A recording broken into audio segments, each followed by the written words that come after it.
Mikayla and I first started talking right around the fall of my senior year. We met through a mutual friend, or one of my mutual friends, Josh. He met her out camping at Lake Louise and thought she was kind of cute, and so he added her on Facebook and got her number. So Josh had my number and I didn't know about it. Didn't know about it at all, and I get this random text. And he says, "Hey, Mikayla, this is Josh Holland. Felicia gave me your number." And I was like, "Oh, okay." He's like, "How's it been going?" Like, just been talking to me a little bit. Started talking to her and eventually asked her out on a date. Made up some lame excuses, like, I don't know. Like, I really wasn't feeling it with him. She said no, and then that was about the end of that for a little bit. But I remember him coming home or coming over and asking or saying, "Dude, Colton, you should really look at this girl. She's really cute." You know, I look at her, of course, and yeah, she is really pretty. Hopefully she says yes, and then she didn't. And so about like a month went by, and we were still talking like as friends. And I was like, "What are you doing tonight?" He's like, "Oh, I'm hanging out with my best friend, Colton Mikayla." And I was like, "Oh, really?" Went and did the cheesy girl thing and went and creeped him on Facebook. She adds me on Facebook, and I didn't recognize who it was at the time. And then, I obviously confirmed the friend request because I'm not going to turn down a pretty girl. He's pretty cute. So then I made the bold move and decided to Facebook message him, which I was like, there's no way. He's just not going to talk to me. Like, but we'll just give this a shot. So that's what I did, and what do you know? Colton talked to me on Facebook, and we talked for about a month. Well, then we exchanged phone numbers, and we continued to talk for a couple months, and we met for the first time at All-State Chorus practice in Brookings. Of course, we were in separate groups the whole day, so we didn't really meet up till the very end. He's not going to stop and say hello to me. Just keeps walking, so I was like, "Hey, you!" He flips around. "Oh, hey, I didn't see you there." Just played that whole move. So then we finally met each other face to face. We'd been talking on Facebook for about a month. And after we had done that workshop in Brookings, he decided that he wanted to take me out on a date. We went to In Time in Huron. The whole time I was just super nervous because I didn't want to take my little Chevy Malibu because I didn't figure that would make a very good first impression. And then I was going to take my dad's pickup, but on the way, right before I left, the battery died. We get in his pickup, which is his dad's, because he tells me when we get in there, yeah, I was having car issues, but let's be honest, he didn't want to drive his vehicle because it was kind of a crappy car, and he was embarrassed of it. So we went to the movie, and Colton's all panicky, and got back from the movie. Well, he was going to leave right away, and I was like, "No, come in, you can come in, my dad's watching a college football game in there." So he came in, and come to find out, my whole dang family's there, basically. I had my aunt, and she had her significant other, Dee, with her. My best friend's parents were there. So he's meeting all these people. Lo and behold, her whole entire family's there. So got introduced real quickly to everyone, and thankfully I must have made a good impression, and they all liked me. And I'm thinking this whole time in my mind, he's never going to talk to me again. Well, we walk out there and we're talking a little bit, and he's like, "Yeah, I had fun tonight," the typical thing that you do. And as I'm walking away, he says, "I don't get a kiss?" And I was like, "Oh, sure, yeah, I'll give you a kiss." So I went and kissed him on the cheek, and it was just a little peck, and he's like, "Well, that's all I get?" So I kissed him again, and that was the end of the night. At the end of the night, I asked for a kiss on the first date and got it, so I must have done something right that day.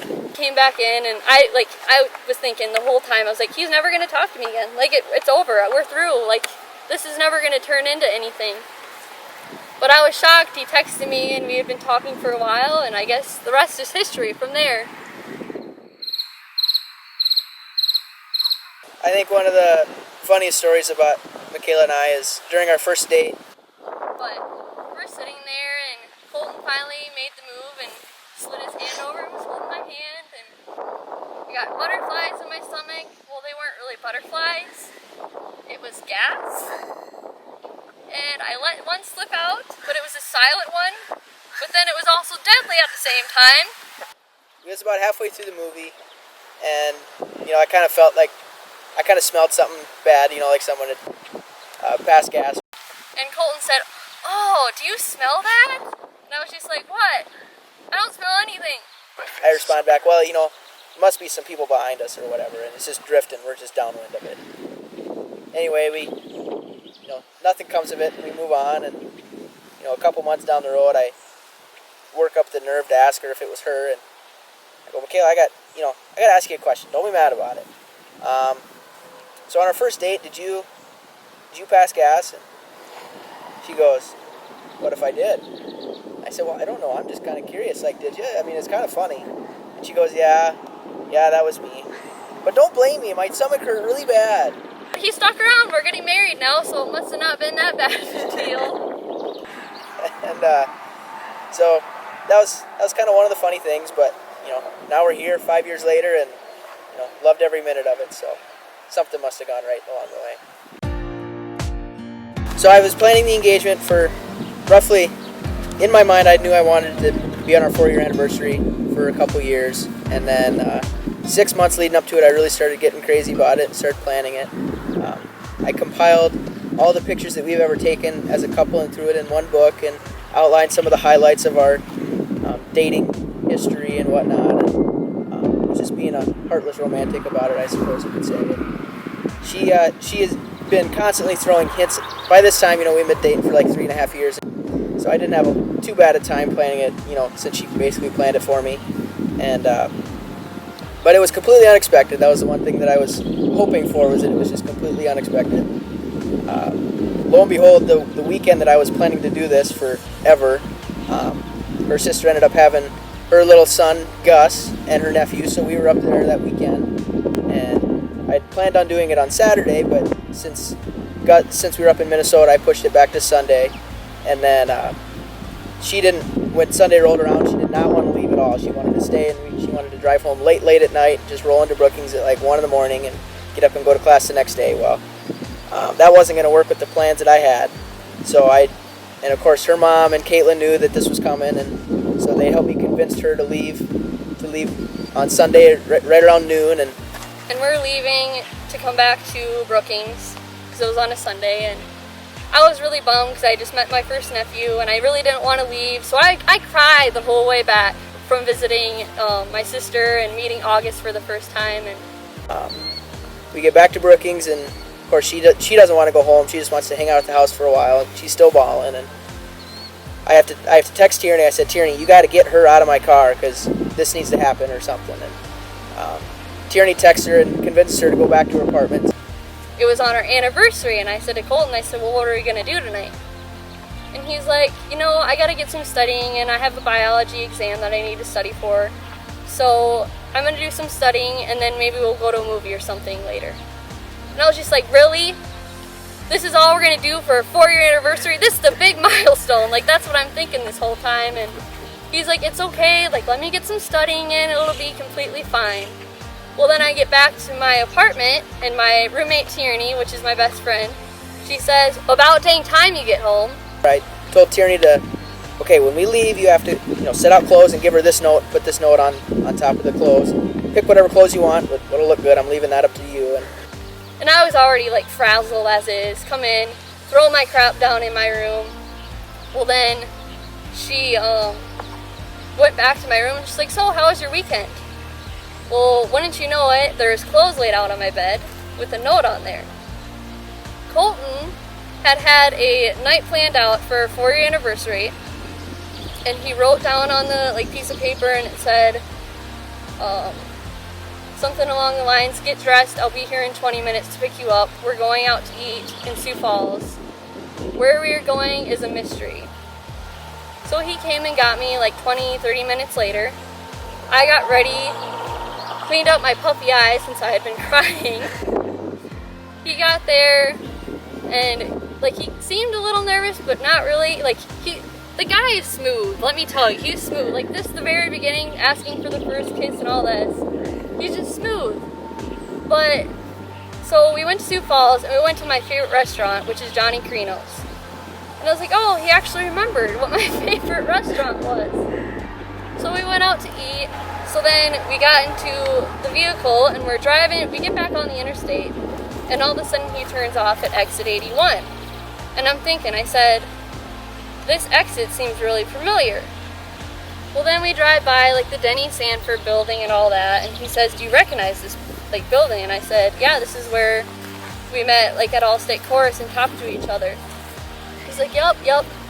Well, then he keeps driving and we turn over to Falls Park, which it was like a really, really nice night for November. It was like 50 degrees out, like no breeze, a beautiful night for November.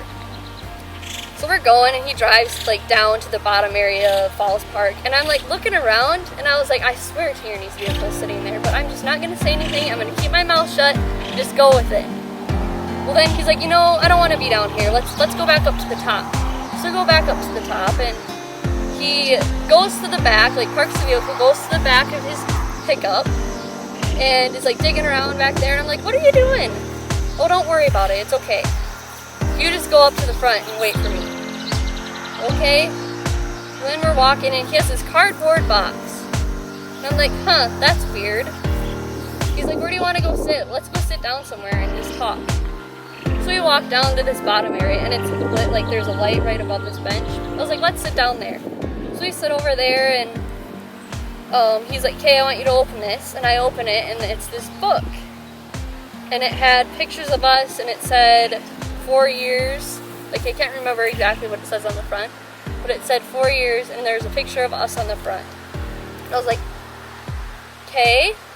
So then I'm flipping through it and it was pictures from when we first started dating to the 4 years that we'd been dating.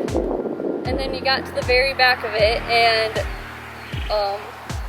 like it tells like when we first started dating, the first I love you, all that. Which I was really surprised in one of those parts because he like remembered exactly what I was wearing the very first time he met me and I was just like, that's a crazy memory. But then I flip it onto the back and it's a closet of pictures of us and in the middle it had a question mark. And instantly I get teary-eyed, like I'm crying throughout this whole book, that's just how I am. But I like started crying a little bit. So Colton got down on one knee and he said, will you marry me? And I was just in awe. Like I couldn't believe how well planned it was. I knew that he had been thinking about it for quite some time, but I just didn't know about like how he was gonna go about it. Like I feel like I put these thoughts in his head, but I didn't know if he'd actually go through with things that I said. So when he like did everything and it all came together, I was like shocked, but also like it made me feel like I was more in love with him at that time, like in that moment. Colton broke out, pulled the ring out and asked her to marry me on one of the benches below the waterfall, and we had Tierney was there taking pictures, and she cried, so I must have done something right. We would like to thank our friends and family and our parents for all the emotional support and financial support along the way. Our friends for always keeping us grounded and always forcing us to have a good time when we didn't want to. They'd always force us not to be the old married couple of the group, and we appreciate that, and we appreciate all the support that you guys gave us all throughout college, high school, and our parents. We would, especially like to thank you guys because you guys allowed us to drive back and forth, and that was frustrating because we spent a lot of time on the road, and all the financial support and all the gas money that we ran up on your guys' vehicles, and we just can't thank you enough for everything that you've done. Really? You covered the whole 9 yards. Well, I told you I started. That's what you said. Hang it. I guess that's it. That's it. That's all. All she wrote. That's what you can say. That's it and that's all. We're good. What do you got? You should probably say something. I don't know what I should say because you covered it all. What Colton said, I want to thank our parents especially and our friends. I don't know. It's not that hard. Just start talking. You covered it all though. You literally covered every single thing.